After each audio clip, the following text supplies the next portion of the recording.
Alright guys, so we got the box blade on. Basically right now I'm at my 300 hour time, and I usually take that time to do my 10-hour service. I'm going to lube my front loader, lube any of my grease points, just do a quick visual, no different than what I do anytime before I start it up. And I'm going to check my oil, check my hydraulic fluid levels, and the coolant.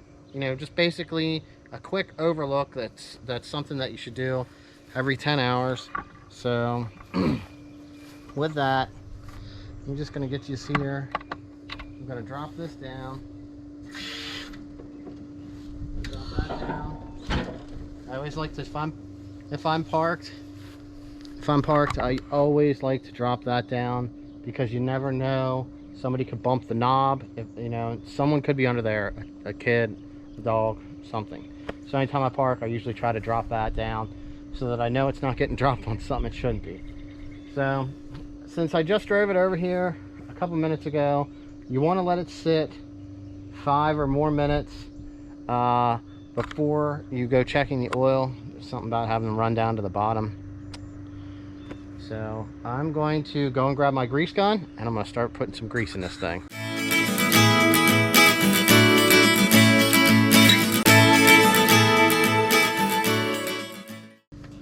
So there's one more yet, and that last fitting is down here on the bottom.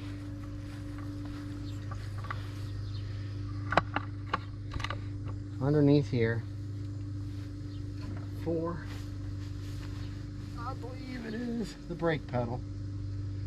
So we'll hit that one.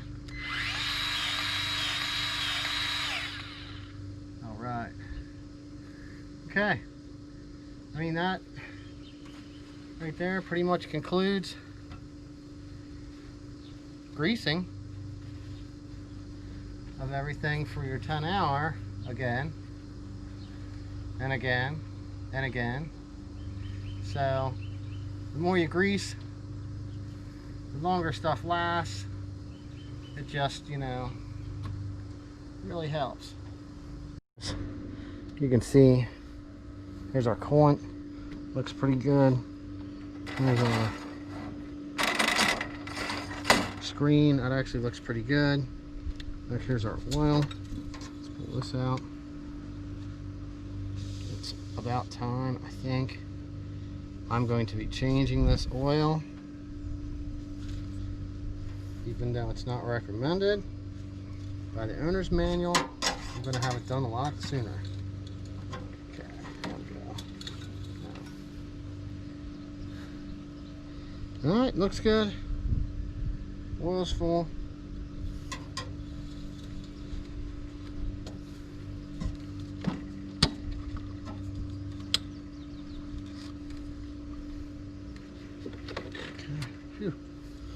Now, that's a dirty air cleaner.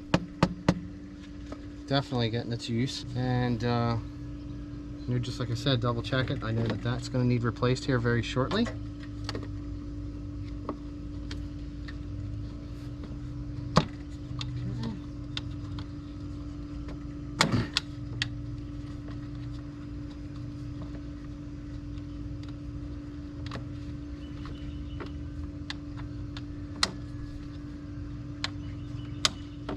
Okay, so that's good.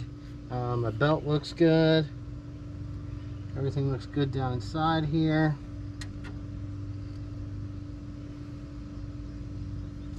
Nothing too crazy here.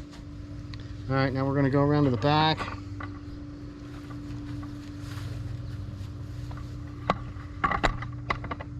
This one's always fun, especially with something in the way. And guess what? This time we have the ROPS bar out of the way. So we're going to pull this out. This is our hydraulic fluid. It's really clear, so it's hard to see. I did add some when I was running the, since I put the backhoe on. So let's see where we're at. We are right about here where my thumb is. So we're in between, we're on the higher end of our stick. So we have plenty in there. All right. Just gonna wipe some of this off. It's fitting so I don't get it on me while I'm trying to do some work. Alright, now that we got all that done,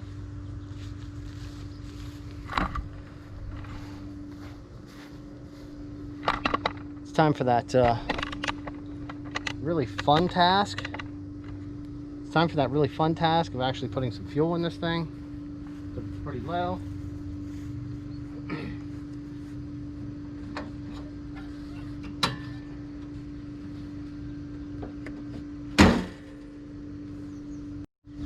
Alright, so here we go. You seen I had the funnel. Basically, make sure your funnel is clean, that you don't get no dirt down inside your tank.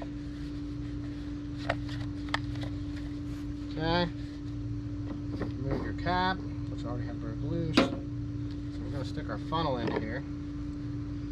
And this always spills. I never can get away with not spilling it, doing it this way.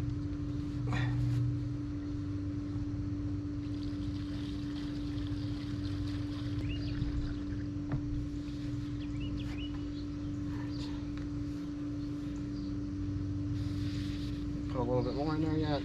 I've always just used regular on-road diesel. I just did since the day I brought it home. First thing I went and got was regular diesel. There wasn't no off-road diesel near me.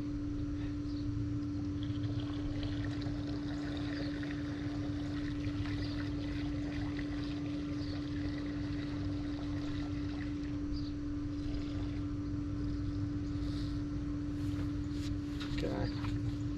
We almost took it all. We were right at the 4 bar mark on the fuel gauge. So we did overfill it just a little bit, nothing too bad. So here you go. Just regular diesel. Got a little bit flashing around in there. So now that we're finished up with this, I'm off to do a little bit of box blade scraping out here in the pasture, and get some of the pasture area cleaned up. I'll take you guys along for that ride, and you can see how it works.